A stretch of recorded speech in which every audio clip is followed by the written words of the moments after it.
How long do I plan to host this podcast? Also, if you are a Christian and your child is gay, do you attend their wedding? What is my favorite kind of music? What do I think about kissing before marriage? We will be answering all these questions and more on today's episode of Relatable. It's brought to you by our friends at Good Ranchers. Go to goodranchers.com. Use code Allie at checkout. That's goodranchers.com. Code Allie.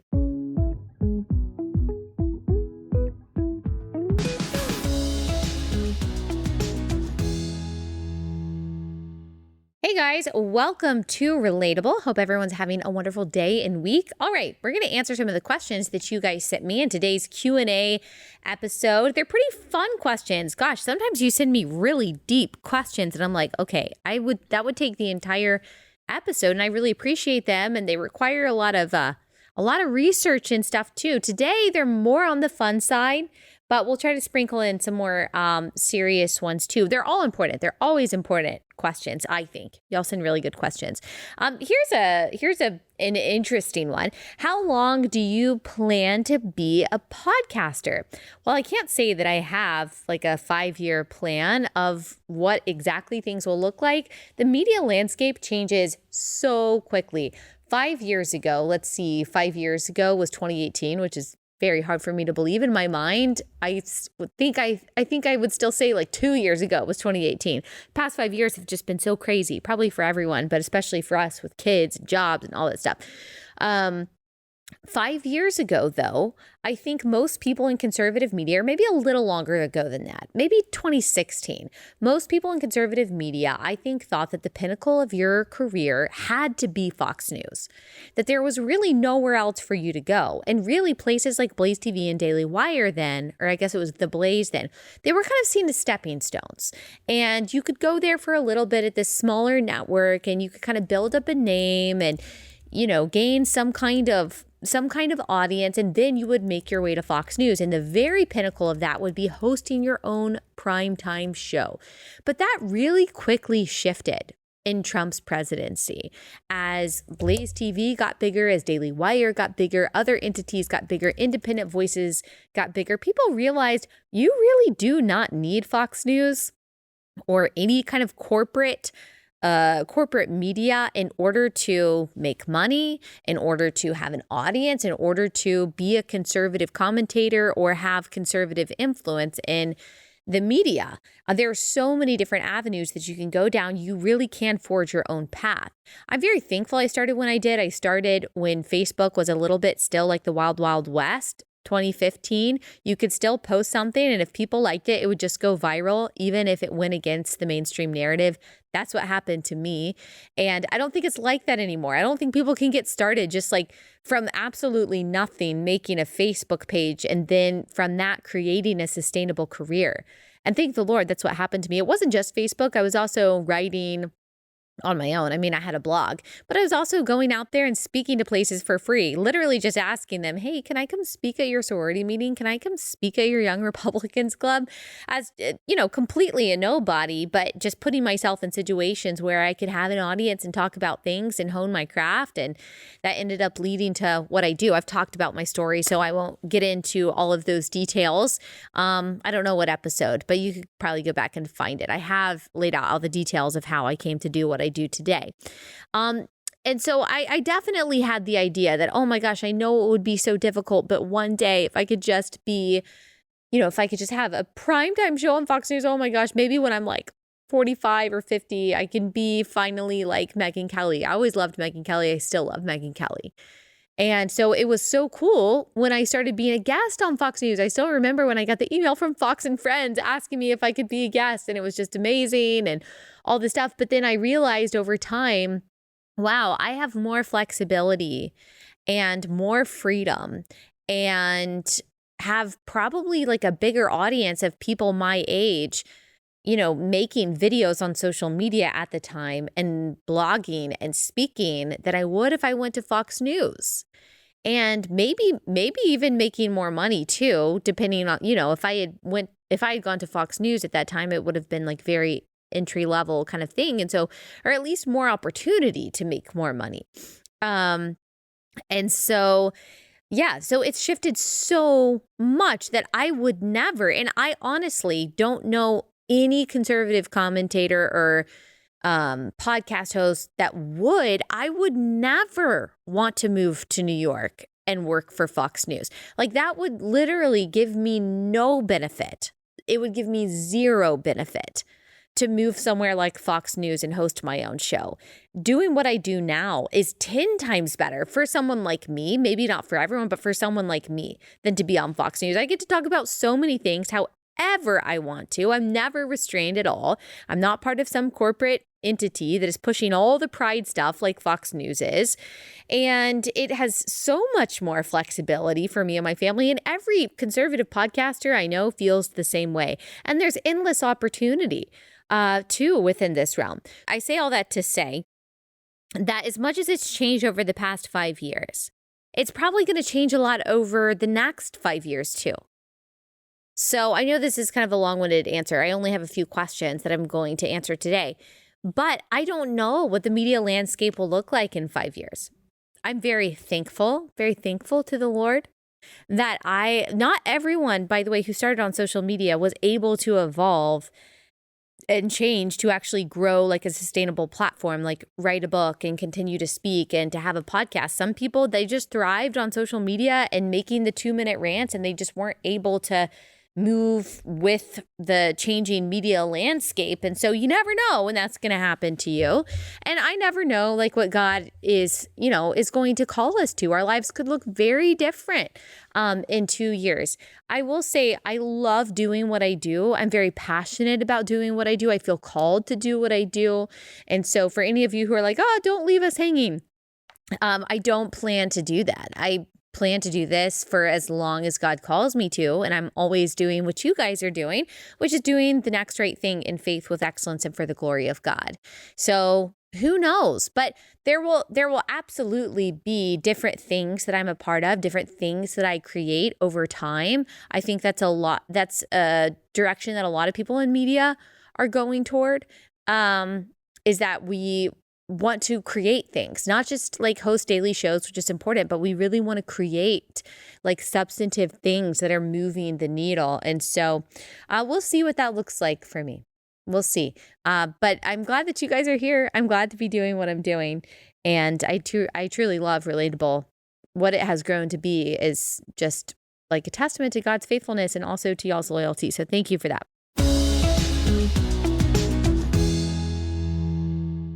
All right, guys, let me tell you about Carly Jean Los Angeles, one of my favorite sponsors because they're an incredible company. And I use their products every day because I genuinely love their clothes. I've told you before, like I'm a simple gal. I'm someone who likes a lot of neutral colors, not a whole lot of bright colors. I like to be able to mix and match simple, basic pieces. And I like to minimize the stress in my life, which is why Carly Jean Los Angeles, being an amazing capsule clothing company, is so perfect for me and how I like to live and dress. So you can get some statement pieces or some capsule simple pieces that you can mix and match, say it's 6 pieces, and then you feel like you've still got like a really cute, different outfit every day while also not taking up a bunch of space in your closet while saving money, being as minimal as possible. And their clothes, not only are they high quality, they really fit you in every stage of life. I'm wearing a dress right now that's not a maternity dress, and yet I can wear it even almost 9 months pregnant. That's just how they are. You can wear their clothes and feel really good in them in every stage that you're in. So go to carlyjeanlosangeles.com. Use promo code AllieB for 20% off at checkout. carlyjeanlosangeles.com, code AllieB. carlyjeanlosangeles.com, code AllieB.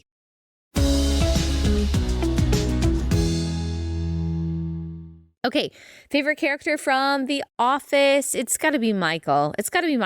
Although I am one of the rare people, at least who I talked to, that actually liked it after Michael left. Like, I still thought it was really funny.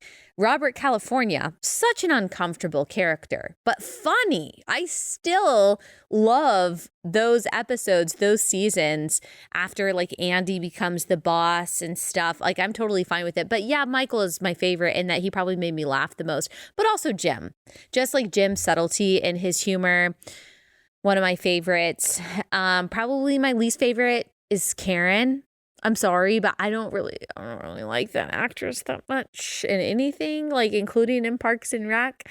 It's just, I don't know if it's just the characters that she plays or what it is. Not trying to be rude, but yeah, you didn't even ask for my least favorite. I just volunteered that information. Thoughts on kissing before marriage. Okay, so the Bible isn't clear about, can you hold hands? Can you sit right next to each other? Can you watch a movie together at night? Can you kiss? If you can kiss, can you open your mouth? Can you make out? Like, can you interlace your fingers when you're holding hands? Can you only do pancake? Like, there are a lot of questions that we could be asking that the Bible doesn't specifically address. The Bible does specifically address sexual purity and having a heart that is following after Christ, pursuing holiness as God is holy, of course, through Spirit-powered sanctification, and ensuring that sex and the sexual act is exclusive to marriage between a man and a woman. We see that reiterated throughout Scripture, and that's for our protection. It's also for the glory of God, because a man and a woman being together in marriage is a reflection of Christ in the church. And the sexual act is a holy bond that it ties souls together. And so it's a beautiful gift that God gave human beings, not just for the sake of pleasure, but also for the sake of procreation.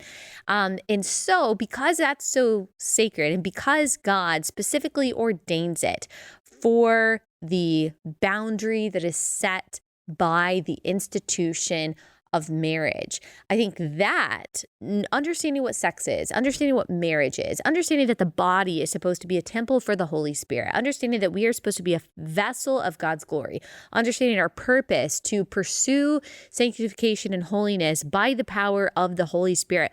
All of that is where we should start when we are talking about what should boundaries be in dating. It's the same thing with modesty.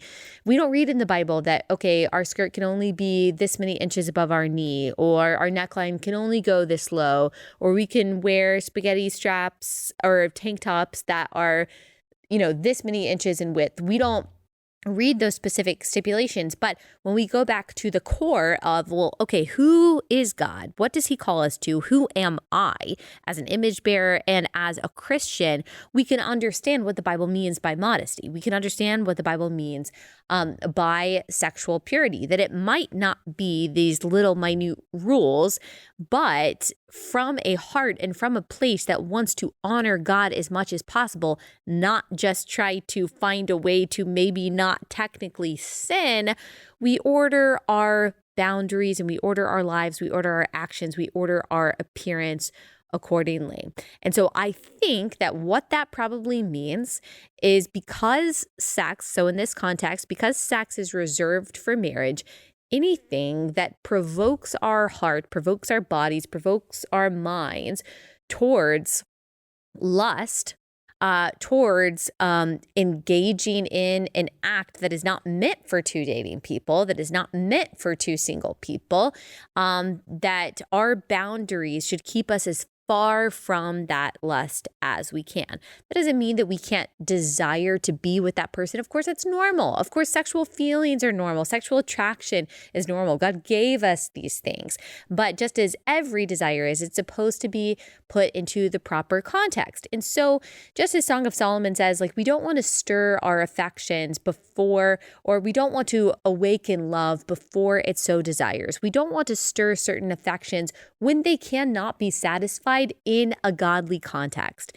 And so that's going to mean possibly, and there are obviously boundaries to what I'm about to say, but it could be different for different people. Again, in some ways. And the same thing with modesty. Like, there are going to be some hard and fast rules that Christians say, no, we're not going to wear that. That is too far. That's obvious. But then in other ways, there are some nuances. I think the same is true when it comes to what you can engage in before marriage. I will say, like, probably laying down and making out on the couch when you're dating or even engaged is not going to help you in your path to purity. It's just probably not. It's naturally awakening a desire that God gave you that, again, cannot be satisfied in a God-glorifying way. Really, the most important thing here is that we remember that reading the Bible, following God, is not just about what can we get away with and technically still be a Christian. What can we get away with and not feel super, super guilty about it? Like, and I'm, preaching to the choir. This is true in all areas, by the way. And we all have to make sure that we are doing this, that we are doing everything that we possibly can to glorify God in everything that we think, say, and do. So it's not what can I get away with, but how can I glorify God to the utmost in what I wear and how I act, certainly in the realm of sexual purity, because we do read that sexual sin is different than other sins. It's not the same as other sins because you are sinning against your own body, which was bought with a price. So people like to say, oh, well, all sin is sin. In a sense that, yeah, it separates us all from God. It makes us all guilty. Certainly, and we all need to be bought by Christ, but sexual sin is distinct in that you are sinning against your own body, which God says, if you are a Christian, is a dwelling place for the Holy Spirit. So it's a really big deal. There is heart involvement, soul involvement, mental, emotional involvement in any kind of physical act with someone that you love or like or attracted to. And that is why God gives us the boundaries that he does. So really, as far away as you can stay from that sexual act while you are not married, probably the better, I would say. I don't think that means like a blanket prohibition on all kissing. I don't think that means a blanket prohibition on all cuddling, on all hand holding, on all touching. I would probably say that you probably shouldn't spend a whole lot of time alone together in the dark.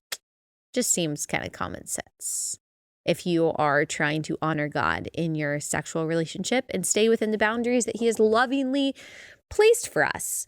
There's a whole lot more that we could talk about on that, but those are my initial thoughts.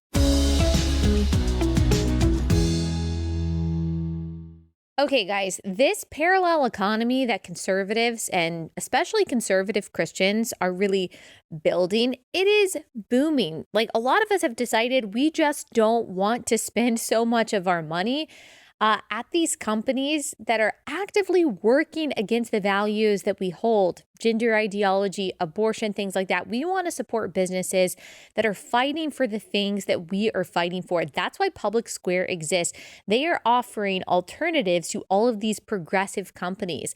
They are showing you diaper companies, baby care companies, clothing companies, makeup companies that actually align with our values. If you download the Public Square app, you'll get a list of businesses. And if you put in your location, local businesses that align with your values. You can also list your business if you are a business owner. I love Public Square and this option that they offer for people so that we can really see how we can align our money with our values. So go to publicsq.com, or you can download the Public SQ app. It's pronounced Public Square, but it's spelled Public SQ. So you can go to your app store and just download that. It's publicsq.com, or download the Public Square app, publicsq.com.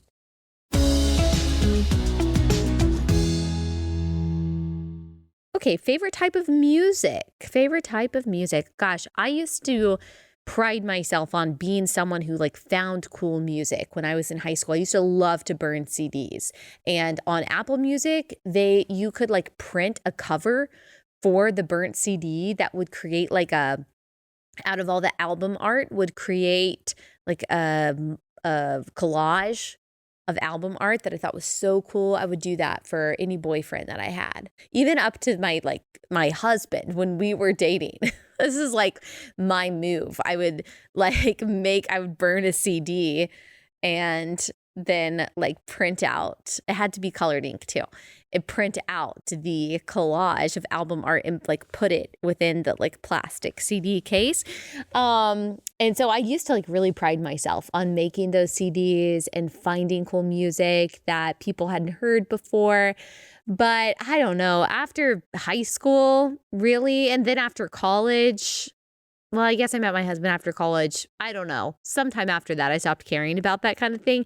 I don't even know what my favorite music is. I love 80s and 90s music. I do love 80s and 90s music. I can tolerate some country. I grew up listening to mostly country and Christian music.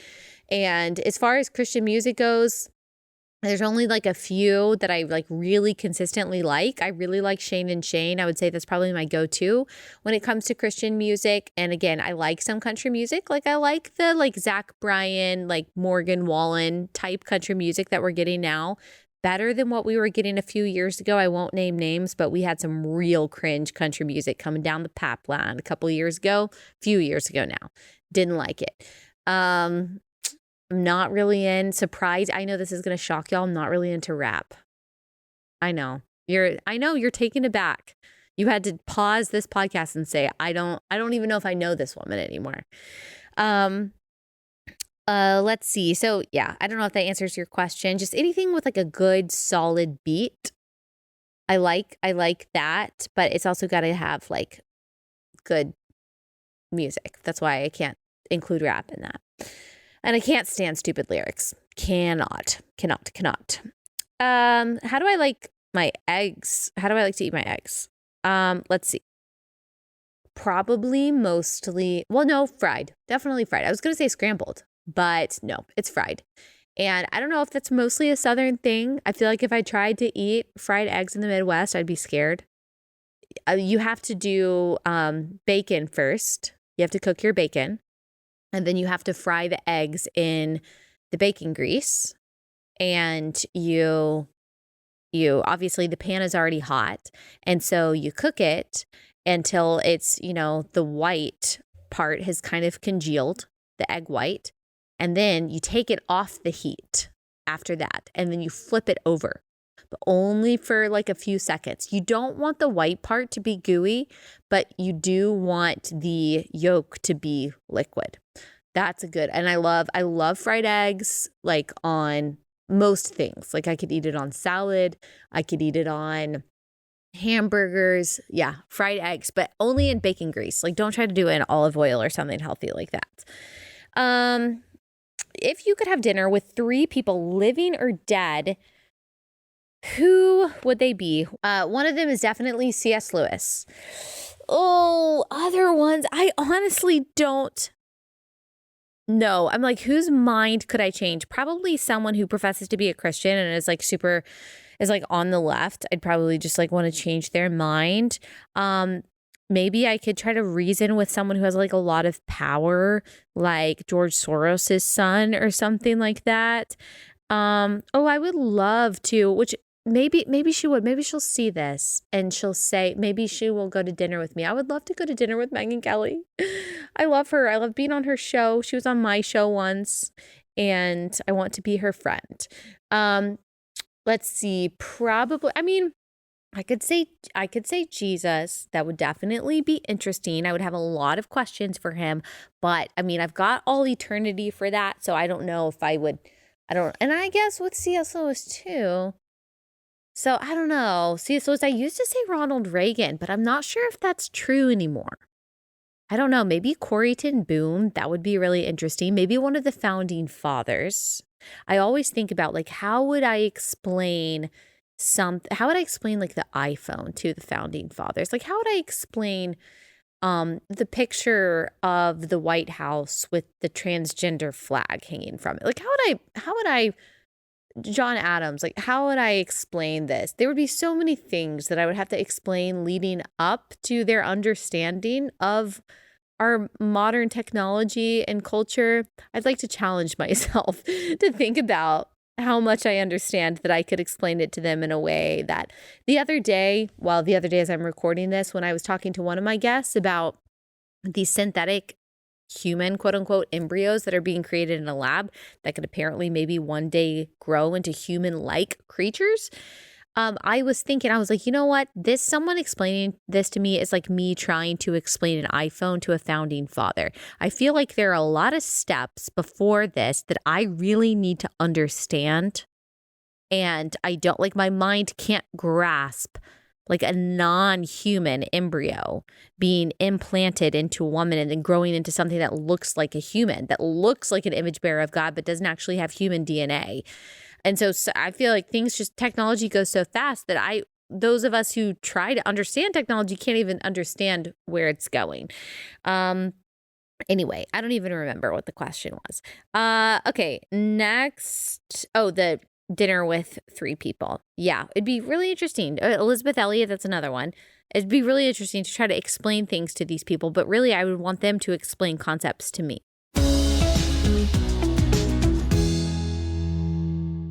All right, guys, another sponsor for the day is Crowd Health. Crowd Health is the better and the simpler way to cover your healthcare expenses.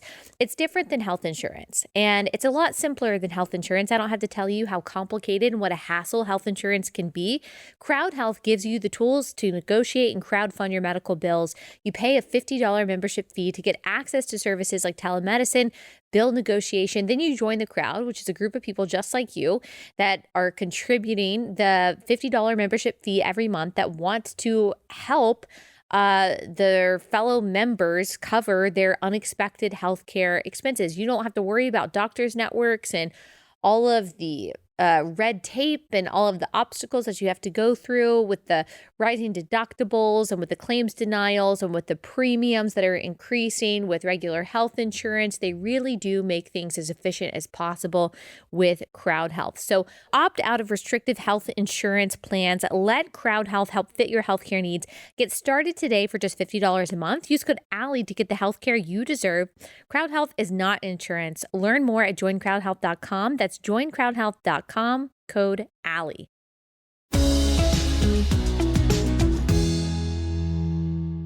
Controversial question, be a controversial answer. My child is gay, someone says. Do I go to his wedding? Of course, if you're a Christian, I'm going to say you should not, because you would be celebrating what God calls sin. And I totally, completely understand the desire to celebrate and to love and to affirm your child and the possibility of severing a relationship with your child. Severing a relationship, should they somehow try to create a child that they raise themselves, severing that potential relationship. Like, that is really, really difficult. That is a tough decision to make. I think a lot of people will tell you, just do it. You're not celebrating the sin. You're celebrating that person. You're making them feel loved, but you can't separate that. You can't separate that. You're not celebrating them as a person. You are celebrating a union that God does not call marriage, that God would not call a wedding, that God actually calls sin. And because God is more loving than us, He's more compassionate than us. He actually loves your child more than you do. He cares about his soul and his heart more than you do. I don't think in love we can celebrate this something that God calls bad, that God calls wrong. Their union is not an Ephesians 5 reflection of Christ in the church. Therefore, it's not representative of the gospel. It's not what we see in the very beginning when God created the male and female. It is a complete rejection of that. And so I think celebrating that which God calls sin is a sin in itself. And it is going to hurt his feelings, absolutely. And that is, no one wants to do that. No, I understand. No one wants to do that. But Jesus does say, like, if you're not willing to hate in, a certain sense, your father and mother, your sister, brother, your son or daughter, then you are not worthy to follow me. Taking up our cross, following Christ, even when it is extremely difficult, even when it severs relationships, even though that's never the desire or the goal, that is a really difficult part of the Christian life. I think that you can pursue that relationship in a lot of different ways. You can try to explain to your child what went into this decision and why you won't be there, but ultimately your fidelity is to God and His Word. And I know people will say, oh, that's unloving. We're called to love people. Well, we don't get to define love. Love is not affirming someone's feelings. Love is not affirming someone in their sin. How does 1 Corinthians 13 define love? Love does not rejoice in wrongdoing, but rejoices with the truth.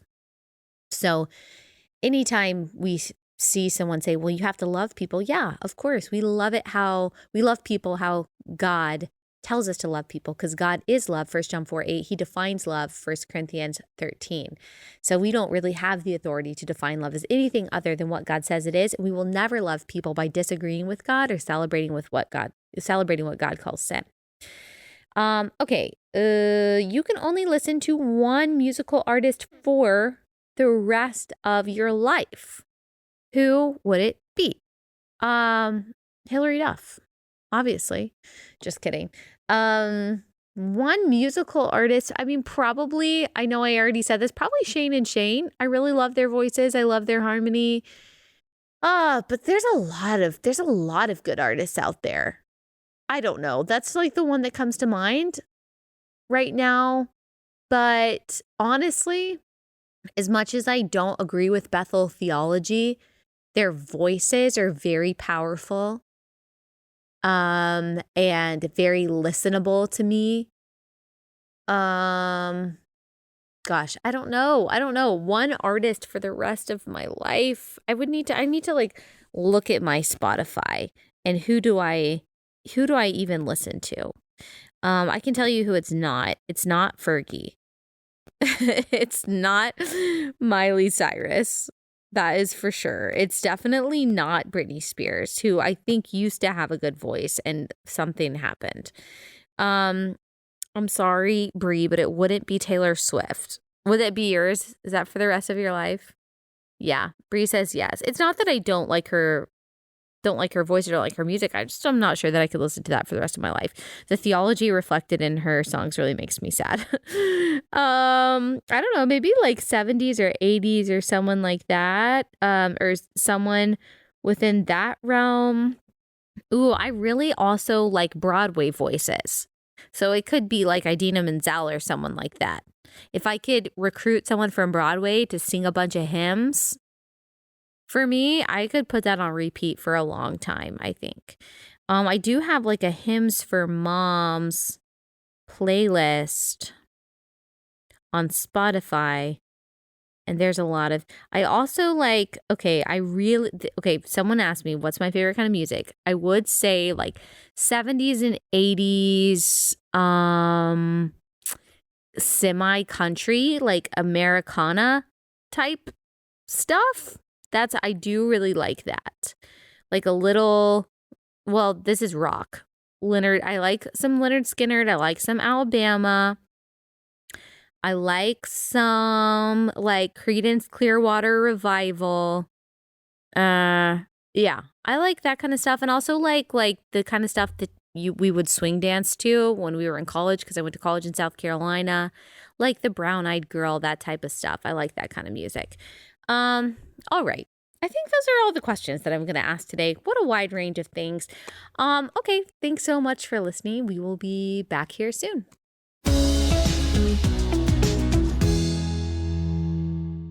All right, let me tell you guys about a new podcast being distributed by Focus on the Family. This is a podcast for Christian marriages. It's called Crazy Little Thing Called Marriage. It's hosted by Dr. Greg and Aaron Smalley. They've reached millions of married couples through their practice, their books, their events, and more. And so they're helping couples communicate better, work through their conflict, build stronger marriages that are glorifying to the Lord. They go through issues like communication, intimacy, money issues, daily stress, all the things that you have questions about, but maybe you've been too scared to answer, you just haven't, or too scared to ask, or you just don't have time to ask, or you don't know who to ask. This is a great resource for you. Go to Spotify or Apple, wherever you listen to your podcast, and check out the podcast Crazy Little Thing Called Marriage. That's Crazy Little Thing Called Marriage. Download now.